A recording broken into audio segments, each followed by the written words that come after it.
Assalamu alaikum warahmatullahi wabarakatuh. Peace on you. Bismillahirrahmanirrahim. In the name of Allah, most gracious, most merciful.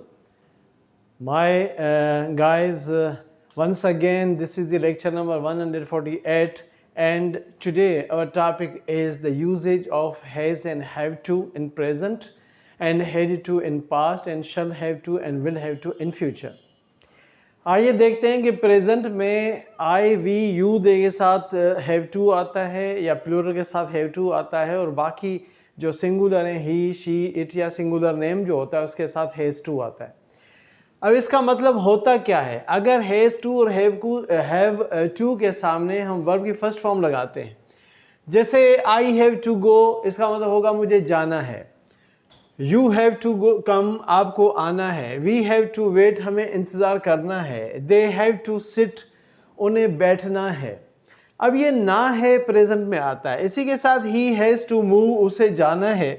She has to stand, उसे खड़ा होना है। It has to eat, इसे खाना है। ये जो इट है ये सिंगुलर एनिमल के लिए।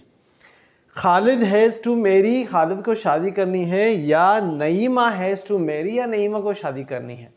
इसके क्वेश्चन में जब हम आई वी यू दे के साथ हैव लगा हुआ है तो वहाँ लगा देंगे do I have to go, क्या मुझे जाना है। I don't have to go, मुझे नहीं जाना है। और डू आई नॉट या don't I have to go, क्या मुझे नहीं जाना है। इस तरह से होगा। लेकिन हैज़ के साथ लगता है डज, और जब शी हैज़ टू गो या शी हैज़ टू मूव को अगर डज लगा के does she have to move, तो हम हैज़ को हैव में चेंज करेंगे डज लगने के साथ। तो जैसे ये है शी हैज़ टू मूव, उसे जाना है, तो अगर क्वेश्चन बनाना है तो डज लगाएंगे और हैज़ को हैव में चेंज कर देंगे। Does he have to move, क्या उसे जाना है। इसी तरह से ही डज नॉट हैव टू, और does he not have to या डजंट ही हैव टू, इस तरह से होगा। अब आते हैं पास्ट में। हैड टू का मतलब ना था, और ये हेड सबके साथ लगेगा, चाहे सिंगुलर हो चाहे प्लूरल हो। जैसे इस तरह से यहाँ पे तो हैव और टू हैव और हैज़ अलग था ना, लेकिन यहाँ पे पास्ट में आई हैड टू गो, मुझे जाना था। यू हैड टू कम, तुम्हें आना था। वी हैड टू वेट, और हमें इंतजार करना था। दे हैड टू सिट, उन्हें बैठना था। ही हैड टू मूव, उसे जाना था। शी हैड टू स्टैंड, उसे खड़ा होना था। इट हैड टू ईट, उसे खाना था।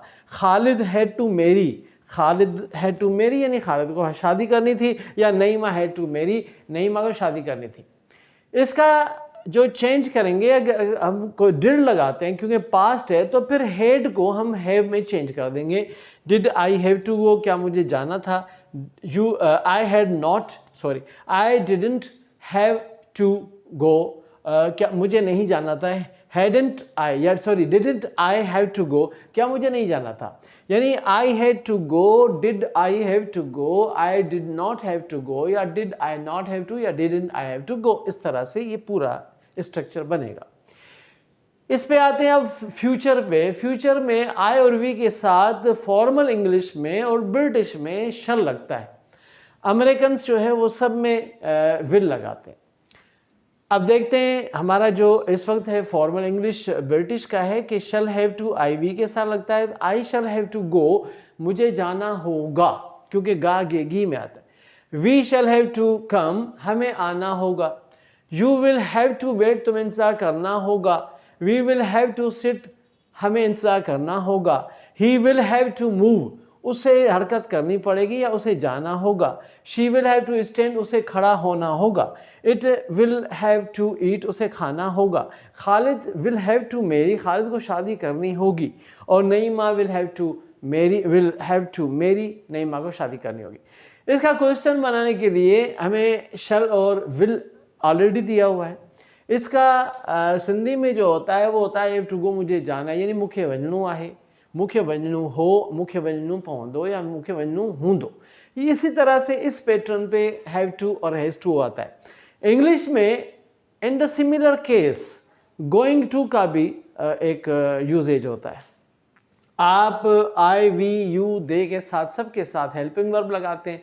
जैसे I am going to go, या I am going to go कह सकते हैं, या I am going to visit, मुझे विजिट करना है। लेकिन क्योंकि गोइंग टू वहाँ लगता है जहाँ आपका प्रेजेंट में कोई फ्यूचर अरेंजमेंट हो, कोई फ्यूचर प्लानिंग हो, तो फिर हम गोइंग टू लगाते हैं। आम यूजेज में हम हैव टू और हैज़ टू, प्रेजेंट में, पास्ट में हैड टू, और उसके साथ ही फ्यूचर में शैल हैव टू और विल हैव टू लगता है। जेंटलमैन, आज का हमारा ये कंप्लीट हुआ लेक्चर बेटा। Thank you very much, wish you best of luck.